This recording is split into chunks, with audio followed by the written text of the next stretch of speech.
Iran inadaiwa kuzindua mashambulizi kadhaa ya kimtandao dhidi ya viongozi wakuu wa Israel. Kupitia shirika la kijasusi la usalama la ndani Shin Bet limetangaza Alhamisi kwamba lilizuia mashambulizi 85 ya kimtandao yaliyofanywa na wa Iran dhidi ya raia wa Israel pamoja na viongozi wengi wakiwa waandamizi katika sekta ya umma.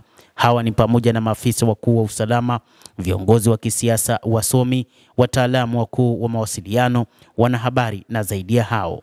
Taarifa ambazo wa Iran walijaribu kupata zilikusudiwa miongoni mwa mambo mengine kufanya shambulio dhidi ya watu nchini Israel kupitia mifumo ya Israel iliyoandikishwa nchini humo. Kwa pamoja na kurugenzi ya kitaifa ya mtandao, shirika la kijasusi la ndani la Israel Shin Bet limebaini ongezeko kubwa katika miezi ya hivi karibuni katika majaribio ya wahusika wa Iran kutekeleza mashambulizi ya hadaa. Lengo la majaribio hayo ni kupata ufikiaji kwa malengo ya Israel, iwe kompyuta yao ya kibinafsi, barua pepe au simu mahiri, pamoja na mawasiliano kadha wa kadha yanayofanyika. Pia walijaribu kupata habari za kibinafsi, kutia ndani anwani za makazi, mawasiliano ya kibinafsi na mahali ambapo wanakaa kwa ukawaida. Hata hivyo, Iran kwa kawaida hukaribia kupitia WhatsApp, Telegram au barua pepe kutengeneza habari mahususi za kijasusi kwa malengo maalum kulingana na ulimwengu wa maudhui yanayozama, ili mbinu hiyo isionekane ya kawaida. Shin Bet imedai kwamba mbinu za mashambulizi hutofautiana, lakini kwa kawaida huhusisha kutuma kiungo ghushi, simu ya Google Meet ambayo waathiriwa wanahitaji kuweka majina ya watumiaji na maneno ya siri ambayo huibiwa na mshambuliaji. Udukuzi huo unaweza kufikia akaunti za Google za waathirika na kuwaruhusu kuingia katika barua zao pepe na kupata nywila kwa huduma zingine.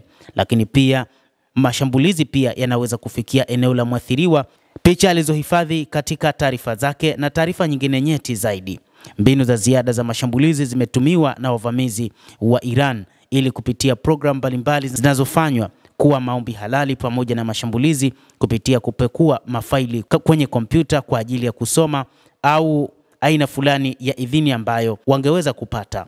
Taarifa iliyotolewa na shirika hilo la Shin Bet inadai, tunashuhudia majaribio yanayoendelea ya wahalifu ambao ni Iran inayofanya dhidi ya Israel kwa kuwadhuru watu wetu. Afisa wa Shin Bet alisema, umma unahitaji kuwa waangalifu zaidi. Tunazungumza juu ya mashambulizi ya mtandao ambayo yanaweza kuzuiwa kabla ya kutokea kwa ufahamu, tahadhari, tuhuma na tabia sahihi ya kuzuia mtandao, na msisitizo wa kuepuka kubofya viungo visivyojulikana. Hata hivyo, amewataka viongozi wakuu wa serikali pamoja na mashirika makuu nchini Israel kuwa na tahadhari juu ya namna ambavyo Iran inafanya udukuzi wa taarifa zao. Inadaiwa kwamba kuna baadhi ya taarifa tayari wameshazipata kutokana na udukuzi ambao wameufanya, lakini wakati huu wamefanya kila namna kuzuia aina yoyote ya udukuzi ambao ulikuwa ukifanywa kwa wakati huo. Endelea kutufuatilia na usisahau kulike, usisahau kucomment, kadhalika na kusubscribe channel yetu hii ili upate habari hizi kwa mapana hapa The World News. Mimi ni Adam Hussein, endelea kuwa nasi wakati wote.